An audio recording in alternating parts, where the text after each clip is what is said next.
تو یہاں پر میں نے ایک لفظ بولا ہے فقہ. ہمارے بعض کم ان لوگ سمجھتے ہیں کہ فقہ جو ہے یہ کوئی اسلام کی دشمن چیز ہے. تو ایسی بات نہیں ہے.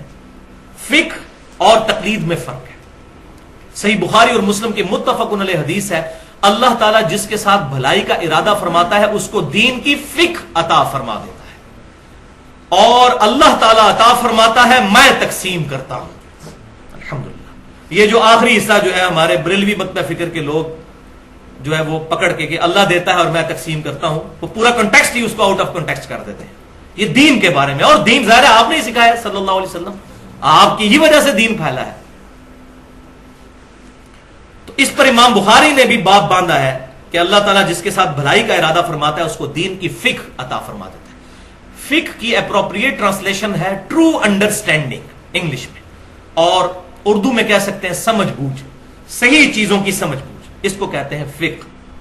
اور تقلید وہ تو کہتے ہیں پنجابی میں ٹرانسلیشن اس کی صحیح ہو سکتی ہے لائی لگ، بغیر دلیل کے کسی کی بات ماننا.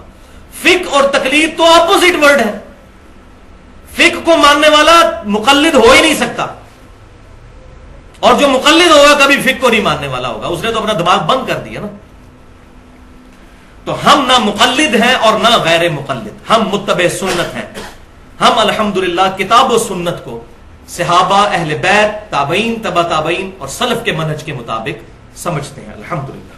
اور جب اجماع امت کسی مسئلے پر ہو تو اس سے کتاب و سنت سے دلیل کی ضرورت نہیں رہتی، کیونکہ اجماع خود بہت بڑی دلیل ہے. اس قرآن پاک کی واحد اتھینٹسٹی اجماع امت ہی تو ہے کہ امت نے عملی تواتر کے ساتھ اس کتاب کو نقل کیا ہے.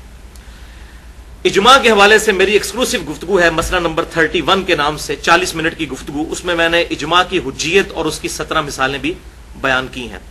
میں نمونے کے طور پر 2 احادیث بیان کر دیتا ہوں جو میں نے اس میں بھی بیان کی. پہلی حدیث موقوفاً امیر المؤمنین سیدنا عمر ابن خطاب رضی اللہ تعالیٰ عنہ کا مبارک قول ہے. المصنف ابن ابی شیبہ میں انٹرنیشنل نمبرنگ کے مطابق کتاب البیوع چیپٹر میں 22,990 انہوں نے کوفے کے قاضی شریح کو خط لکھا کہ جب بھی تجھے کوئی مسئلہ آئے تو سب سے پہلے کتاب اللہ میں اسے تلاش کر، اگر کتاب اللہ میں نہ پائے تو پھر سنت رسول صلی اللہ علیہ وسلم میں اسے تلاش کر، اگر سنت میں بھی نہ پائے تو پھر امت کے اجماع میں دیکھو کہ امت کس چیز کو ایکسپٹ کیے ہوئے ہے، اور اگر اجماع میں بھی نہ پاؤ تو پھر تم اجتہاد کر سکتے ہو، اور اگر نہ کرو تو تب بھی درست ہے اجتہاد. تو یہ بنیادی طور پہ 4 چیزیں ہیں، کتاب اللہ، سنت اور اجماع. یہ مین ایبسولوٹ 3 دلائل ہیں، اور چوتھی چیز جو ہے اجتہاد، وہ ایبسولوٹ نہیں ہے، ریلیٹو ہے، اس میں اختلاف ہو سکتا ہے. آپ کو بھی حق ہے اختلاف کرنے کا، مجھے بھی. پوری امت کے لیے اجتہاد کا دروازہ قیامت تک کے لیے کھلا ہے، کتاب و سنت کے دلائل کی روشنی میں، اپنی ذاتی رائے کی روشنی میں نہیں. بہرحال اسی طریقے سے المستدرک للحاکم میں صحیح سند کے ساتھ انٹرنیشنل نمبرنگ کے مطابق کتاب العلم چیپٹر میں 399 نمبر حدیث ہے. آپ صلی اللہ علیہ وسلم نے ارشاد فرمایا اللہ تعالیٰ میری امت کو کبھی بھی گمراہی پر جمع نہیں ہونے دے گا، جماعت پر اللہ کا ہاتھ ہے. یہ اکثر جو ہماری یہ مختلف جماعتیں اور پارٹیاں یہ حدیث پیش کر رہی ہوتی ہیں جماعت پہ اللہ کا ہاتھ ہے، تو وہ اپنی جماعت بتا رہے ہوتے ہیں. اس جماعت سے مراد اجماع امت ہے. یہ پارٹیاں بازیاں نہیں ہیں جو یہ جعلی قسم کی پارٹیاں بنا کے، اور سیاسی پارٹیاں اور مذہبی پارٹیاں اور ان کے امیر بنائے ہوئے، یہ جماعت مراد نہیں. اس سے مراد ہے امت کی مین سٹریم، اجماع امت.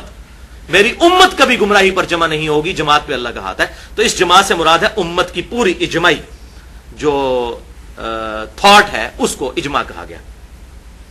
اب 2 موقوف روایتیں، یعنی صحابہ اکرام علیہم رضوان کے اقوال صحیح سند کے ساتھ المصنف ابن ابی شیبہ میں انٹرنیشنل نمبرنگ کے مطابق کتاب البیوع چیپٹر میں 22,990 نمبر اثر ہے کہ سیدنا عمر فاروق رضی اللہ تعالیٰ عنہ جو امیر المؤمنین ہے. اب وہ بات بھی یاد کر لیجئے، سنن ترمذی، سنن نبی داؤد اور ابن ماجہ کی حدیث، علیکم بسنتی و سنت الخلفاء الراشدین المہدیین، تم پر میری سنت اور میرے خلفاء راشدین کی سنت لازم ہے. تو سیدنا عمر نے خط لکھا، حوالہ میں بتا چکا مصنف ابن ابی شیبہ سے، اور فرمایا کہ جب بھی تمہیں کوئی مسئلہ درپیش ہو تو سب سے پہلے اللہ کی کتاب میں دیکھو، اللہ کی کتاب میں نہ پاؤ تو پھر رسول اللہ صلی اللہ علیہ وسلم کی سنت میں دیکھو، سنت میں بھی نہ ملے تو پھر امت کا اجماع دیکھو، صحابہ کرام علیہم رضوان کا کیا اجماع ہے، اور اگر اس میں بھی نہ پاؤ تو پھر اجتہاد کر لو، اور اگر تم اجتہاد نہ کرو تو یہ زیادہ بہتر ہے، بجائے وہ بال کی کھال اتارنے کے پیچھے ہی ہٹ جاؤ اس معاملے میں تو زیادہ بہتر ہے۔ لہذا اس میں ان لوگوں کا بھی رد ہو گیا جنہوں نے فرضی مسئلے اپنی فقہ کے اندر لکھ کے تو امت کو کہا جی بتائیں قرآن حدیث میں یہ مسئلہ کہاں لکھا ہوا ہے کہ 12 آدمی ہیں جنگل میں، 12 ہی ننگے ہیں، امامت کون کرے گا ان کی؟ تو الحمدللہ قرآن و سنت میں اس طرح کی بے حیا باتیں تو نہیں لکھی ہوئی ہوں گی۔ سنن دارمی کے مقدمے میں عبداللہ بن مسعود رضی اللہ تعالیٰ عنہ کی صحیح سند سے اثر موجود ہے کہ وہ ناپسند فرماتے تھے کہ کوئی بندہ تھیوریٹیکل مسئلہ پوچھے کہ بتائیں اگر یہ ہو جائے تو کیا، وہ کہتے ہیں کہاں ہوا تب مسئلہ، اور جب ہوگا ہر بندے نے اپنا اجتہاد خود کرنا ہوگا۔ تو یہاں سے اجتہاد کا ثبوت بھی مل گیا، جو چوتھی چیز میں نے بتائی تھی۔ اور دوسری موقوف روایت سیدنا ابن مسعود رضی اللہ تعالیٰ عنہ سے مسند امام احمد میں اور المستدرک للحاکم میں صحیح سند کے ساتھ کہ جس چیز کو مسلمان اچھا سمجھیں اللہ کے نزدیک وہ اچھی ہے، اور جس کو مسلمان برا سمجھیں اللہ کے نزدیک وہ بھی بری ہے۔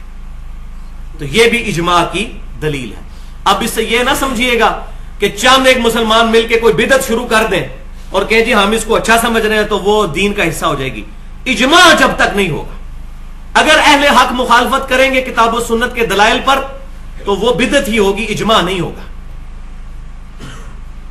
مثال کے طور پر اب ایک بہت بڑا اجماع ہو چکا ہے کہ ربیع الاول کے مہینے کے اندر، اور میں نے اس پہ پورا لیکچر بھی دیا تھا 12 ربیع الاول کے اوپر، 2 گھنٹے کا یوٹیوب پہ پڑا ہوا ہے، ولادت مصطفیٰ صلی اللہ علیہ وسلم اور رسول اللہ کی آخری وصیتیں صلی اللہ علیہ وسلم، کہ ربیع الاول کے مہینے کے اندر نبی صلی اللہ علیہ وسلم کی شخصیت کے بارے میں پروگرام ہوا کریں گے۔ اس پہ پوری امت نے اجماع کر لیا ہے، اتنے حصے پر۔ سیرت النبی کانفرنسز ہو رہی ہیں، امام الانبیاء کانفرنس ہو رہی ہے، امام اعظم کانفرنس ہو رہی ہے صلی اللہ علیہ وسلم، شافع محشر کانفرنسز ہو رہی ہیں، فضائل مصطفیٰ صلی اللہ علیہ وسلم کانفرنسز ہو رہی ہیں، یہاں تک امت نے اجماع کر لیا ہے۔ لیکن اس کے بعد جو کچھ ہو رہا ہے، خانہ کعبہ اور مسجد نبوی کے ماڈل بنائے جا رہے ہیں، اور ہمارے ادھر جیلم کی تو بدبختی میں نے خود دیکھا ہے، روزہ شریف کا پورا ماڈل گنبد کے نیچے جالیاں بھی بنائی ہوئی ہیں اور عورتیں سامنے بیٹھ کے ایسے دعائیں کر رہی ہیں خانہ کعبہ کے آگے دروازہ، ان کے ماڈل کے آگے کھڑے ہو گئے۔ اور میں یہاں ایمانداری کی بات کروں کہ بریلوی علماء خود خلاف ہیں اس کے، لیکن بات یہی ہے کہ جب ایک چیز شروع ہو جاتی ہے پھر مولویوں سے بھی باہر ہو جاتی ہے۔ اب وہ ان کو کہتے ہیں آپ گستاخ رسول ہیں۔ گستاخ رسول کا تو فتویٰ ہماری نوک کے اوپر ہے نا، جس کو مرضی جب چاہیں گستاخ رسول ڈکلیئر کر دیں، تو اب وہ ان کے قابو سے بھی باہر ہو چکی ہے۔ تو وہ اس طرح کی جو چیزیں امت کے اندر آئی ہیں ان پر کوئی اجماع وغیرہ نہیں ہے۔